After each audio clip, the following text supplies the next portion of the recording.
Once you have that 100% mentality, it is not too late for that academic comeback. These words of affirmation that I told myself as a Matric, to take advantage of every learning opportunity that comes your way. Past papers that I was doing section by section, I was able to find purpose outside of my academics.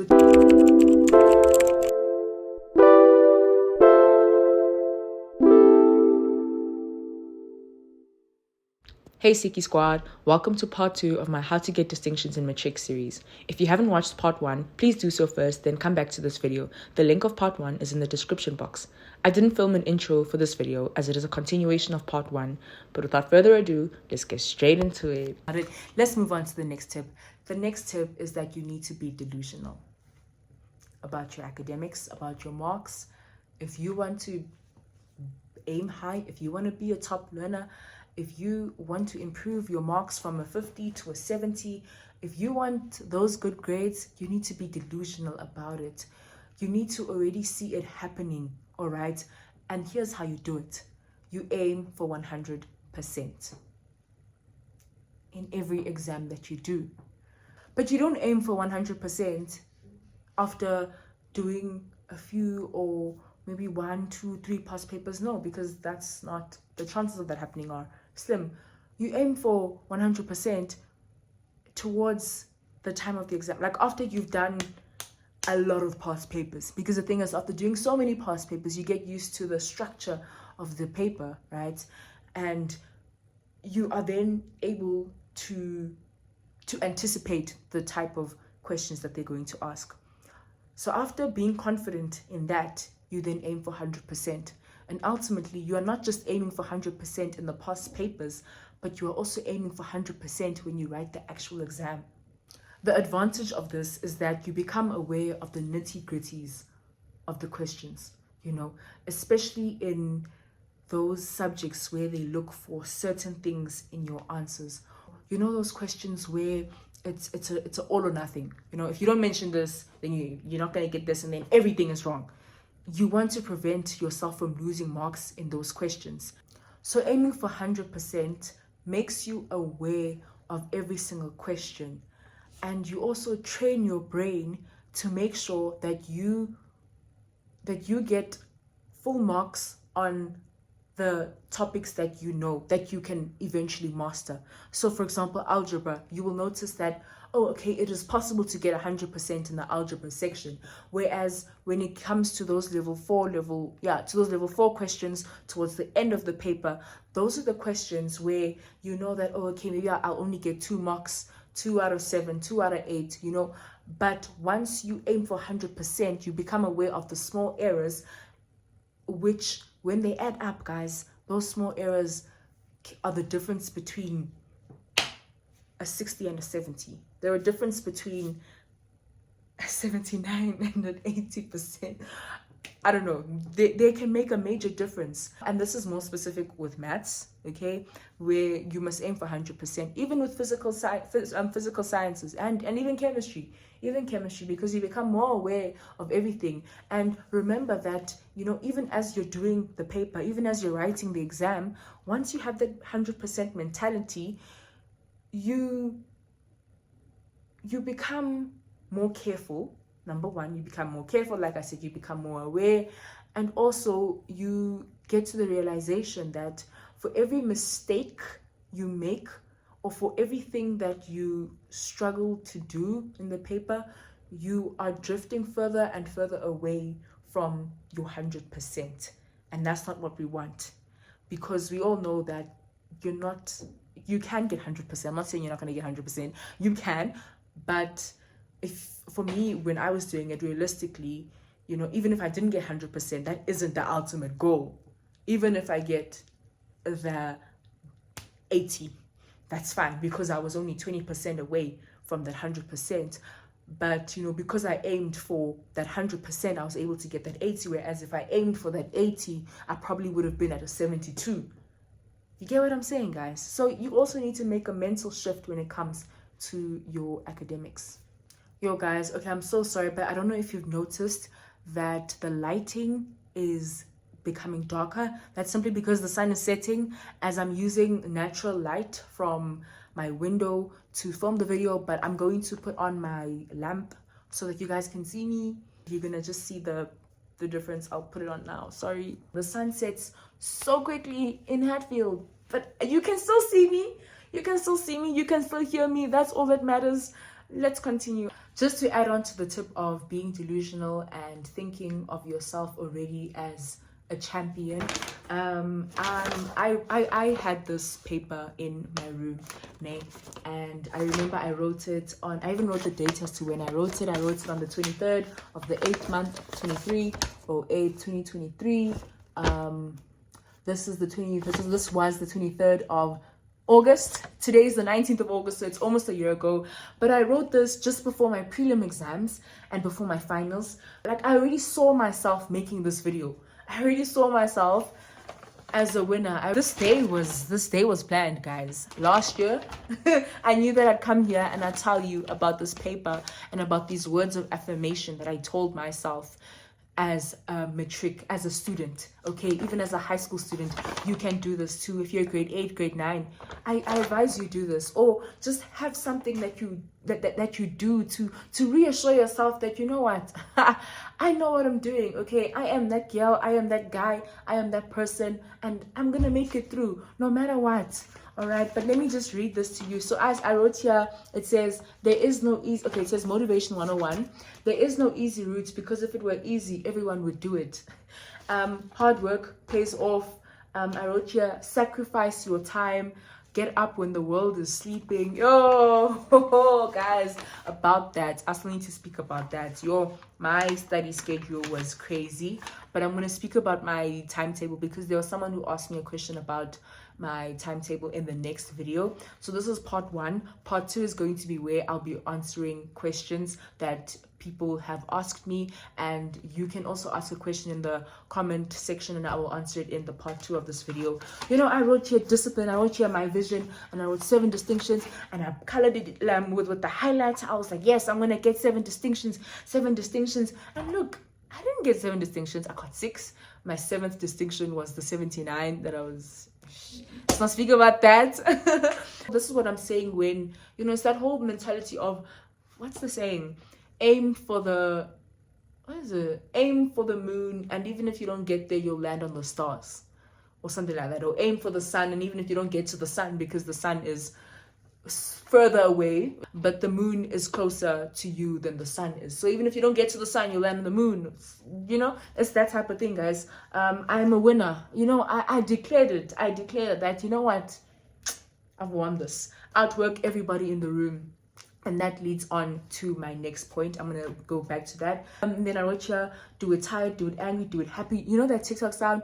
Do it angry, do it tired, do it happy, do it sad. Just do it. I even wrote that. And I said here, find purpose in what you're doing. And the last point that I have here is, for the next 4 months, exert yourself. It will be worth it in the end. And indeed, I can attest to the fact that it was worth it, guys. Those sleepless nights, those past papers that I was doing section by section, it helped. But yes, going back to this point where I wrote here, outwork everybody in the room. That leads on to my next point, which is tip number 3, and that is it tip number 3? Yeah, it's tip number 3, I think. It's sacrifice. As someone who wants better results, you need to move better. If you want different, you gotta move differently, So yeah, guys, you will have to sacrifice a lot. Okay, I remember I had to sacrifice chilling with certain people. I had to sacrifice doing certain things in school, because I knew that, okay, if I chill around this group of people, they aren't behaving in the manner that I want to behave. They just, I knew that I can't be around those certain people. I can't be with those people. And in high school, your friend group will change or whatever, and you realize that, oh, okay, sometimes you just gotta get yourself out of that situation yourself and move on your own and move differently, do things differently. And just a sub tip is that you need to take advantage of every learning opportunity that comes your way as a student who wants to improve in their marks. So if there is a workshop at school, if there are extra classes, you attend those. If your teachers are offering help, if there is intervention, remedial work, whatever, you go and you take advantage of that, guys. For me, the way that I utilize this tip, I remember in my grade 11 year, whilst we were writing our mid-year exams, so this was the period of June, July, after writing exams, you know how people, they gather and they talk about the exam. And during those days, you know, exams are in the morning, so you're done by 11, 12 and you can go home. But my mother would only fetch me after work, so she'd come around 4, 3, 4, 5, you know, around that time. So from 11 to 4, I've got a lot of time. After the exam, obviously I would, you know, speak to a few people, be like, oh, how was the exam, whatever. But after that, I'm not gonna sit outside and just joke and laugh and do whatever for the next, I don't know how many hours. I would go into a quiet classroom, get my books out. If I'm writing maths, and I remember there was one time when we wrote something, and I think the following day we were writing maths. There I am after the exam. Obviously I ate, I went into the classroom and I worked. I was doing past papers, I was going through the textbook, you know, I was working, and I was okay with it. I did that on my own. I did it alone. And that's the next thing. It's like sub tip. Be comfortable with doing things on your own. Yeah.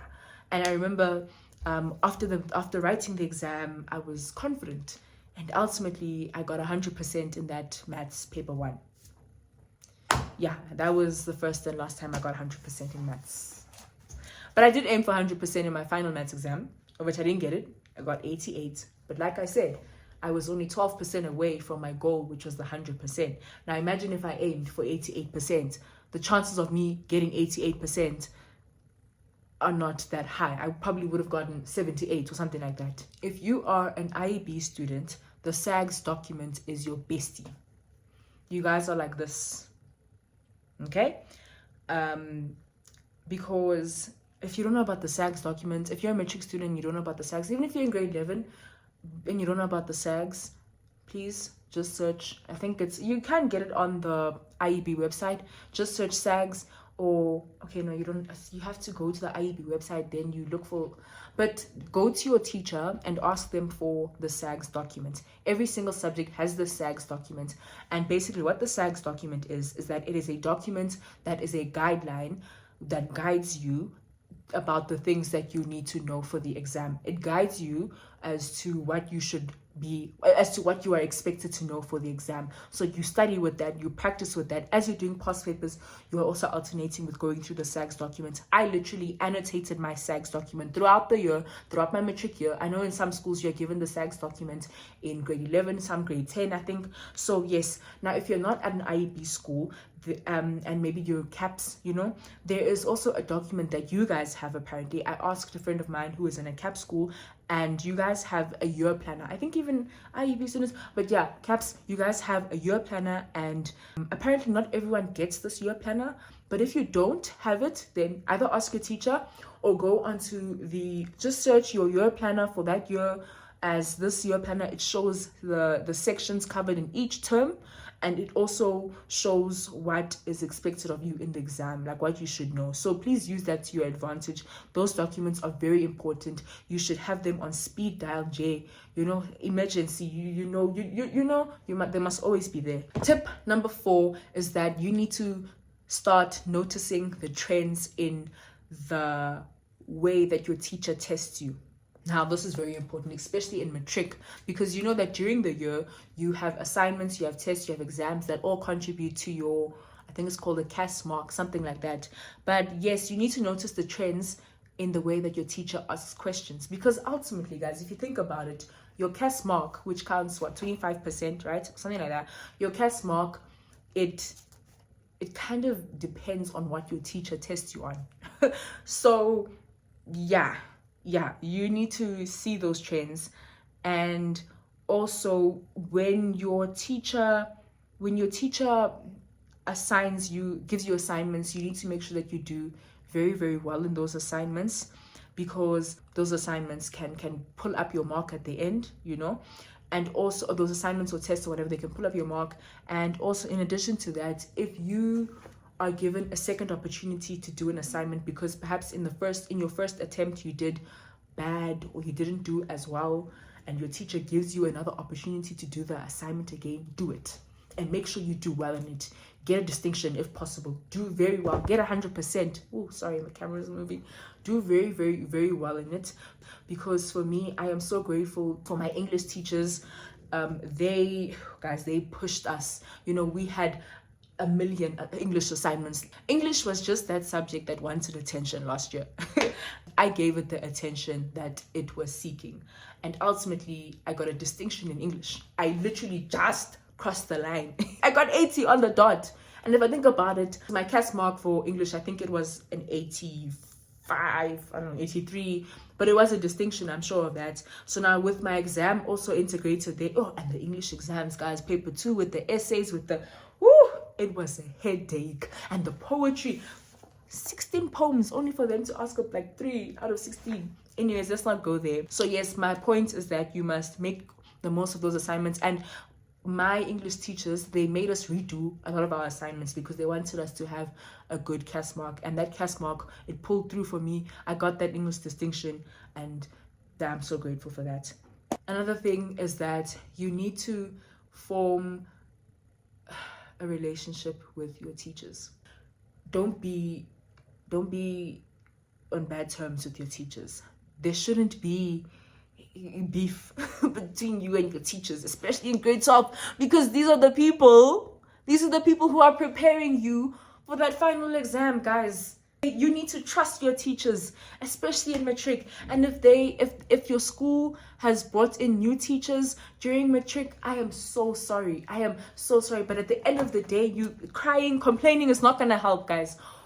All you can do is just make sure that that teacher, even if you don't like them, even if they get on your last nerve, like even if that teacher is just so irritating, or you need to just dig deep inside your heart and be like, okay, it's only for the next few months, and then after that I will never see this teacher ever again. Yeah, don't be on bad terms with your teachers. Be on good terms with them, okay? Create a relationship, create that good student teacher relationship where you're able to go to your teacher and ask them for help at the end of the lesson, where you're able to go and ask them to explain things. For me, I think I was very fortunate enough to have teachers who cared. I was the student who would text my teacher at 9 p.m. and I would send them messages or questions and ask them, hi ma'am, hi sir, please check that I solved this question correctly. Please may you, or I'd ask them questions, and okay, maybe they wouldn't reply at 9 p.m, but they'd reply the following day. They were willing to help. And if you don't have that, then just don't be on bad terms with your teachers, please. Just don't be on bad terms with your teachers, guys. Form a good relationship, especially in Matric. And once your teachers see that you are committed, they also become willing to help you. You know, once they see that, oh, this learner is serious, okay, this learner knows why they are here, then it becomes easier, man. It becomes easier to approach your teacher too. You are also able to ask them for past papers. Now I'm speaking about past papers that they have set in the past, and maybe in the previous years. If that teacher has been in that school for quite some time, then you can ask them for past papers the other years and you can practice those. So yeah, guys, you get me, right? Yeah. Okay, next tip. I don't know what number tip this is. Hey, I don't know if it's 4 or 5, but I know that in total there's about 10 tips. Yeah. Next tip is don't be too dependent on online resources. Now I know that there are very good online YouTubers. There's YouTubers or certain online platforms that help you to understand certain topics, and those YouTubers, those videos, they are very good. I also use those certain people to help me just to consolidate with my work. Keyword, just to consolidate, just to revise. But one thing I'm like, the reason why I'm saying is that you shouldn't be too dependent is that you shouldn't go to these online people, these online YouTubers, when you literally don't know anything, when you want to learn the topic. Like, don't do that. Go to them when you need some clarification on certain things. Go to them for further questions. Go to them for them to explain past paper questions, because those people, they're very good in explaining. They explain in a way that us as students, we can understand. Like, we are so appreciative of all those. I'm not going to mention them because there's just so many, and I used a lot of them. but we all know the common ones, right? But don't be too dependent on them. Don't rely on them too much. Rely on yourself. You need to also put in the work. You can't just be watching videos and expecting to understand by watching the videos. You also need to, at least go with something, Yana. Put something on the table. They add on to what you've put. You guys can then, you're able to understand further and further. And yes, guys, I hope that point is made clear. Just to add on to the tip, if you use the online YouTubers to learn new topics from scratch, you become worried or anxious when you don't watch all the videos. So if a YouTuber has 200 videos on trigonometry, when you don't watch all 200 of those, you feel like you didn't cover the whole topic, or at least that was how I felt. So just use these YouTubers for revision or past papers or further consolidation. If you don't understand it, just ask a question and I'll try to answer in the comment section. But next tip is that you need to treat your subjects with different intensities depending on the subject. So, for example, maths and what? Maths and I don't know. I'm just gonna say Ayooo. Not Ayooo. Let me take a subject like, okay, for example, maths and drama. Right, for me, I was very confident in drama. I was confident in the practical work. I was confident in the theory. I was mastering drama, and I knew that, oh, okay, with drama, obviously I still need to study. It's not like, oh, I'm perfect. I need to study. I need to put in the work. I need to give it its hours. But the hours that I would give maths are way more than the hours I would give to studying and practicing for my drama practice and the theory components. I would give maths way more attention because maths just needs more. Okay, that's a given. I don't even think I need to explain as to why you need to treat different subjects with different intensities. But to add on to that, what I also want to say is that you need to also have different, okay, for me, I had different study methods. So the way that I'd study for drama is theory, right? The way I study for drama is not the same way that I'd study for physical sciences. That's just not how I did it. The way I studied for maths was not the same way I studied for life sciences. Life sciences, it involved a lot of flashcards, it involved a lot of active recall, it involved a lot of that type of study, you know what I'm saying? But maths involved a lot of practicing past papers. I probably did more maths past papers than I did life science past papers. I'm sorry, life science. But also don't over prioritize. I don't know, don't overdo it, okay? You don't want to have now your maths, you're doing really well, but then your other subjects are really low. Try to balance it out. But when you're balancing out, remember that each subject also weighs. For me, I see it as though each subject has it had a different weight. It had a different weight on me. Each subject had different weights. Each subject was weighted differently, according to me. So my maths, I was treating it like this. My physical sciences, my life sciences. But then when it came to Ayooo was you see, you can't even see. I'm sorry. But yeah, guys, that's a given. That's an obvious tip that, you prioritize what needs to be prioritized, but don't neglect the other subjects. Still treat them with a certain intensity, but you know what I'm saying. And another example that I can make is, for example, isiZulu.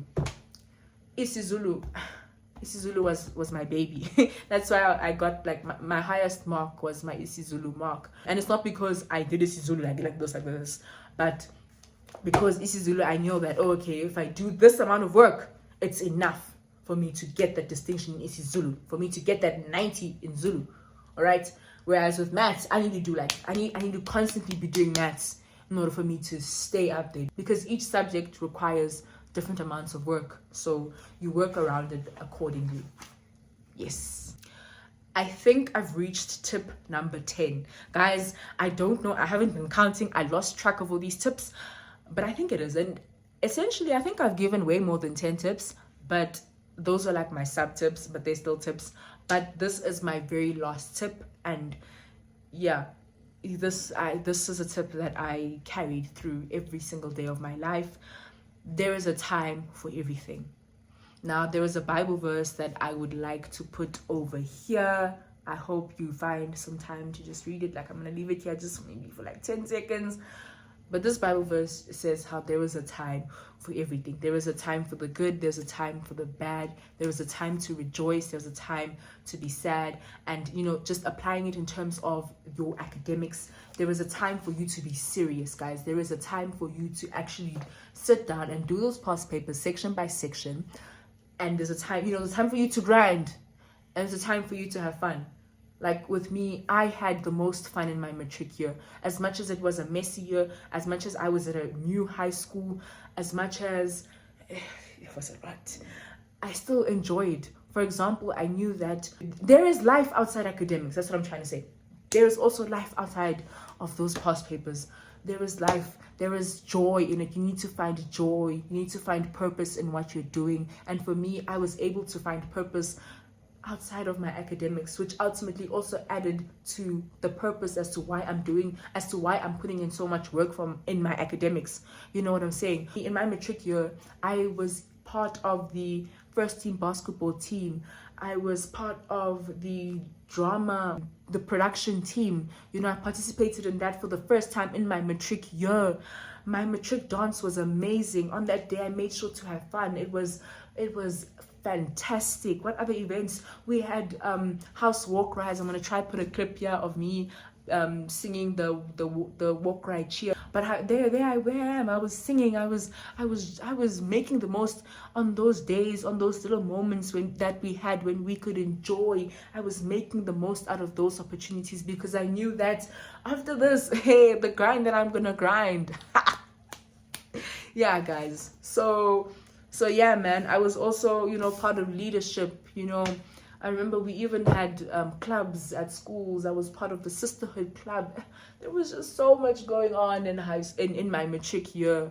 But I knew that my number one priority is my academics, guys. And ultimately, I was able to establish a sort of balance within everything. And that led me to also just, you know, be the academic weapon because I knew that there was a time for everything. Okay, you need to have a good support system. You need to have a good support structure.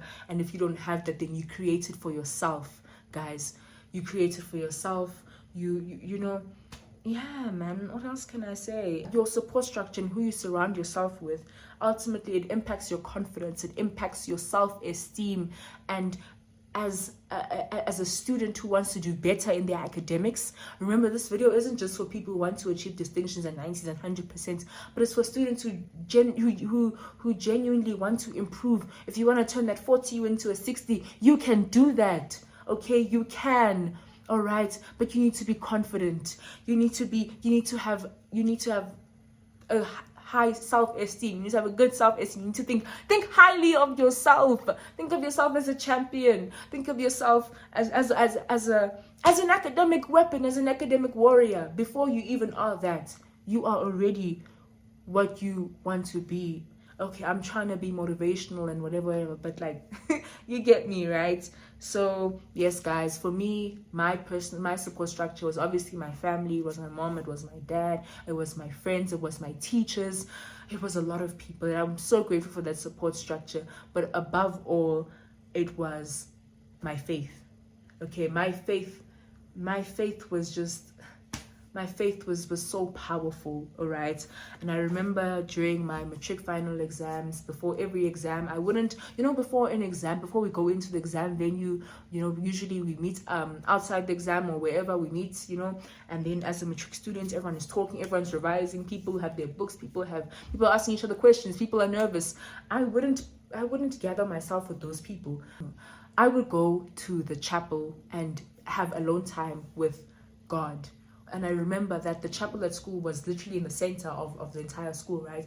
So the only way for you to get there was like, okay, not the only way, but there was a way for you to get there by passing like the group of matrics and everyone revising. But I would literally go around so that nobody sees me, and I'd go into the chapel and I'd pray and I'd spend alone time with God, and I'd even revise there in the chapel. And I'd be like, oh, okay, you know, I'd revise and I'd just build my confidence there. And I'd be like, you know what? I got this. Words of affirmation. I am a winner. 7 distinctions. I'm going to turn that 40% to a 60. I'm going to turn that 60% to a 90%, and you will do it.